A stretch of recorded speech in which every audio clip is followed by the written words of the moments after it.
A growing body of research has praised intermittent fasting for its positive metabolic effects in adults, but a recent study reveals a darker, more troubling reality for younger individuals. Scientists from the Technical University of Munich, TUM, LMU Hospital Munich, and Helmholtz Munich have uncovered evidence that intermittent fasting, when adopted during adolescence, can significantly impair the development of insulin-producing beta cells in the pancreas. This disruption, observed in young mice, raises serious concerns about the potential long-term consequences of fasting in teenagers and children, especially during critical developmental windows. These findings suggest that while intermittent fasting may appear to be a convenient and trendy strategy for weight control, it could actually be placing the developing metabolic system at risk for irreversible damage. The study used a controlled fasting regimen where mice were deprived of food for 1 day followed by 2 days of normal feeding.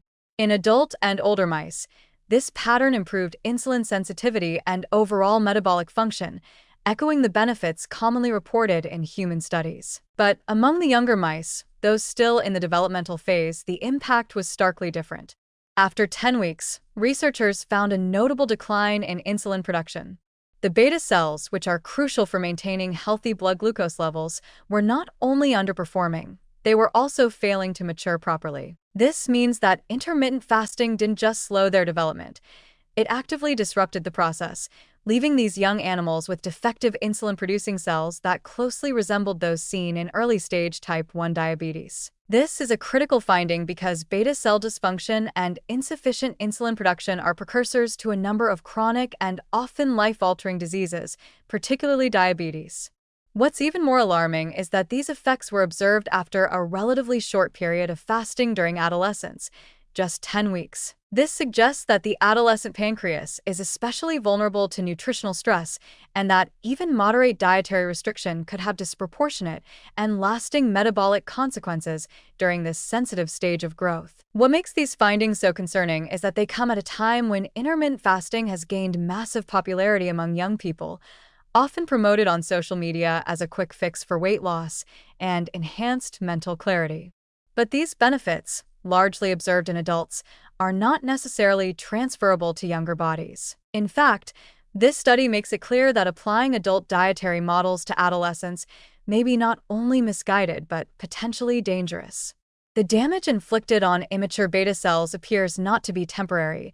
It could lay the foundation for future diabetes and impaired glucose regulation in early adulthood. And unlike other forms of fasting stress that the body might recover from, impairments in beta cell development may not be reversible once that developmental window closes. The researchers also examined human data and found unsettling parallels. Tissue from patients with type 1 diabetes, where the immune system attacks and destroys beta cells, exhibited similar patterns of beta cell immaturity. Although type 1 diabetes has a different cause, the similarity in cell profiles suggests a shared vulnerability. The beta cells in both cases are unable to mature fully and function properly.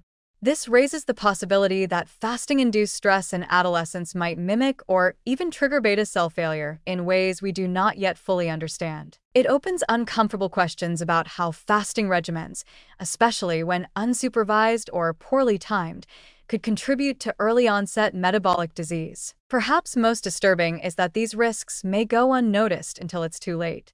A teenager who fasts intermittently might not experience immediate symptoms, but the silent degradation of pancreatic beta cells could slowly accumulate into a condition that emerges years later, possibly setting the stage for a lifetime of insulin dependence. These are not distant hypotheticals. They are plausible outcomes based on cellular-level disruptions observed directly in this study. The researchers caution that more investigation is needed, particularly in human adolescents, to fully determine the risk.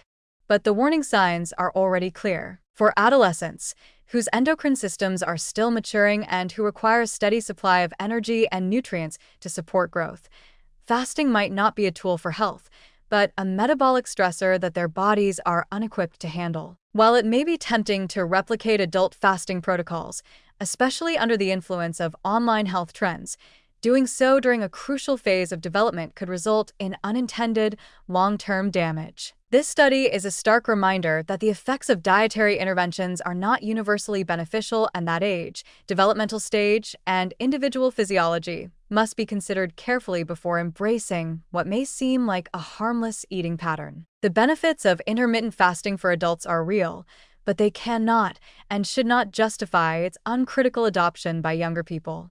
Without proper safeguards and a better understanding of the biological risks, fasting during adolescence may cause far more harm than good, and its consequences may last far beyond the dieting phase itself.